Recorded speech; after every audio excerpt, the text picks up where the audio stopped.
In Britain, 60 years ago, the subject of sex was surrounded by a bewilderingly complex set of taboos and prohibitions. Couples hoping to spend the night together in an hotel would routinely claim to be married, and children born out of wedlock were known either as illegitimate or, less charitably, as bastard. Words such as pregnant were avoided in polite company and replaced by various euphemisms, such as in the family way or joining the pudding club or expecting. Nice people didn't talk openly about sex or its consequences. Death, by way of contrast, was treated in a robust and matter-of-fact way.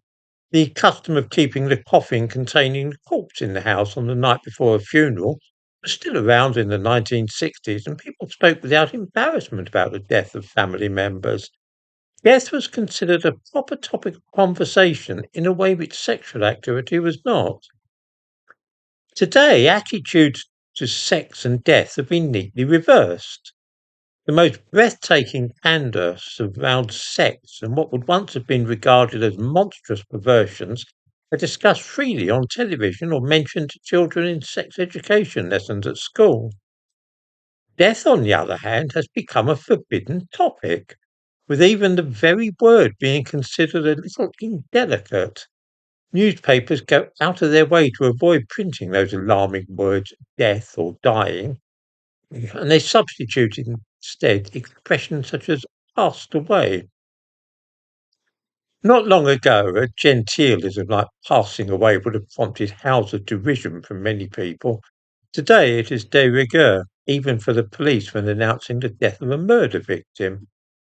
All too often, it is combined with a modifier such as sadly, which creates an incredibly mawkish air of false sentiment. To give you an example of this ghastly type of euphemism, the death of a dog was announced recently by the police by saying on Facebook, sad news from us this day. As we can tell you, police dog Buck has passed away this afternoon after a short illness. You literally could not make it up. A police dog sadly passing away. The vulgarisation of such a perfectly natural event is indicative of our modern feelings about death, which is, of course, an inevitable feature of life. It is the essentially random and wholly unpredictable nature of death, as well as its inevitability, which most of us find disturbing. Of course, some activities and lifestyles are more hazardous than others, but abstaining from them doesn't guarantee you'll die peacefully in bed at the age of 98. Lifelong non-smokers get lung cancer, and the most careful motorists can be killed by a drunken driver. Death cannot be tamed and domesticated, no matter how much progress medical science might make. There's always some crazed terrorist or homicidal mugger lurking in the shadows, ready and willing to bring an end to the life of the most cautious and healthy living person. And the one certain thing is that this will happen. If not tomorrow, then without doubt soon enough in the future. Life is subject to sudden, lethal cancellation without prior notice being given. At the back of many people's minds is the absurd notion that death can be in some way controlled and made to adhere to a set of guidelines which we have drawn up. If only we're careful enough to follow various rules and observe certain superstitious prohibitions, we have an excellent chance of evading it entirely. Some of these rules are simple. Don't smoke, and you can avoid lung cancer is one of the most popular. Here is a question for those living in the United Kingdom. Which is a non-smoker more likely to die of? Lung cancer or a road accident? Because we associate lung cancer with smoking, we automatically assume that the chances of a non-smoker developing this condition are rare. We know, though, that people are regularly killed by cars, and so it must surely, or so we assume, be likely that this is a more probable fate for our non-smoker than lung cancer.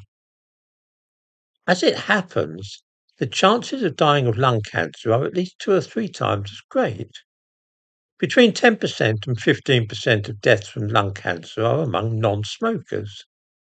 Roughly 35,000 people a year in the United Kingdom die of the disease, of which between 3,500 and 7,000 will be non-smokers. Around 1,750 people a year die in road accidents. This is hugely counterintuitive and it provides food for thought. That 1 in 6 of the deaths from lung cancer have nothing at all to do with cigarettes perhaps comes as a surprise to most people. There is without doubt a link between smoking and lung cancer, but around 85% of smokers won't die of lung cancer. There are many more instances of random mortality which upset all our calculations about extending our lives indefinitely by obeying doctors and being sure to eat up our greens and walk 10,000 steps a day. A careful person might avoid climbing a ladder lest he fall to his death. But in the United Kingdom, 5 times as many people die falling out of bed as do falling off a ladder. Roughly 55 people a year are killed falling off ladders, but almost 300 die after falling off their beds. Best not to mention the 29 people each year who somehow contrive to drown themselves accidentally while taking a bath. It's figures like this, almost entirely ignored by the average person, which should provide us with a healthy and realistic attitude to death. Best summed up by dismissing it as just one of those things which happen to us all eventually. The uh, complex taboos surrounding death mean that even when nobody has died, there is merely the apprehension that somebody might be at hazard of death. We are expected to play a very polite game, putting on a serious expression and looking sad at the very possibility of death. An excellent example of how this pseudo-grief works is provided by the emotions and behaviour we feel compelled to feign when a diagnosis of cancer has been made.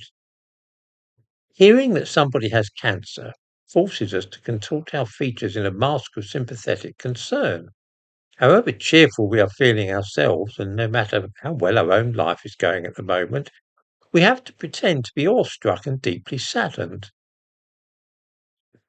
This often creates resentment against the person who is so afflicted by the way, who now becomes the centre of a strange species of ritualised grief rehearsal. Our emotions are in a lower key than they would be at a funeral or wake, of course, but we still mentally dress ourselves in sober colours and are ready to commiserate. This can be especially infuriating when the circumstances instead would impel us in the normal way of things towards laughter. We can't guffaw out loud or even smile despite the situation and the words that are being spoken being so preposterous. Here's a common instance of this dissonance: the peculiar speculation about accidents involving buses and pedestrians, which seems to develop in almost every person who has recently been diagnosed with cancer. One of the first things said by anybody upon learning that he or she has cancer is a statement to the effect that they might fall under a bus tomorrow anyway. This is an attempt to persuade themselves that they have not really received news of a life-threatening disease at all, and that the chances are anyway that something other than cancer will kill them.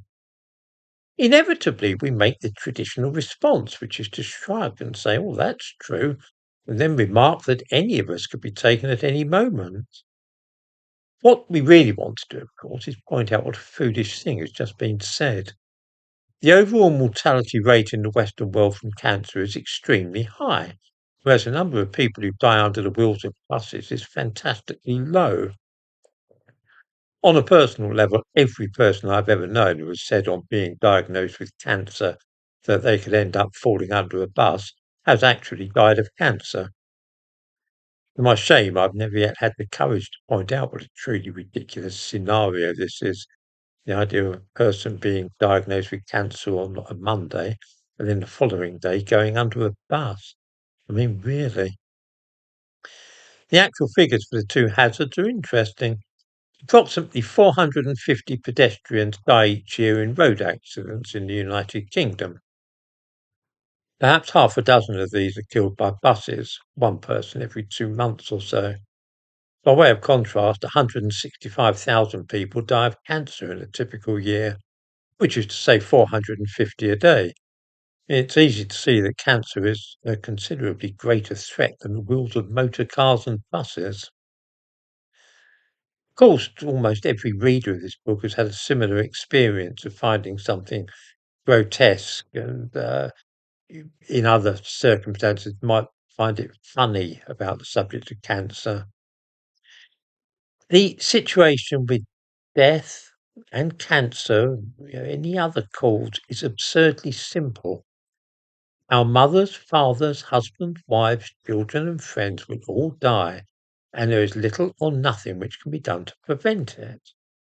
Every so often one sees articles in newspapers or pieces online which claim that thousands or millions of lives each year will be saved by some new medical procedure or recently tested drug.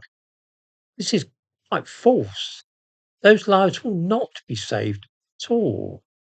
They might perhaps be postponed for another few months or years, but the mortality rate remains unchanged. It is, as it has always been, 100%. Death is not an unfortunate mishap like a burst pipe in the winter or a cracked cylinder in your car engine, things which can, with a little foresight, be mitigated or even wholly avoided. It will be arriving all too soon for us all, regardless of the frequency with which we visit the gym or how many vitamin pills we swallow. However much sun cream we slather on, whatever the number of vegetables we eat or the amount of exercises in which we indulge, we're still going to die in a few years' time.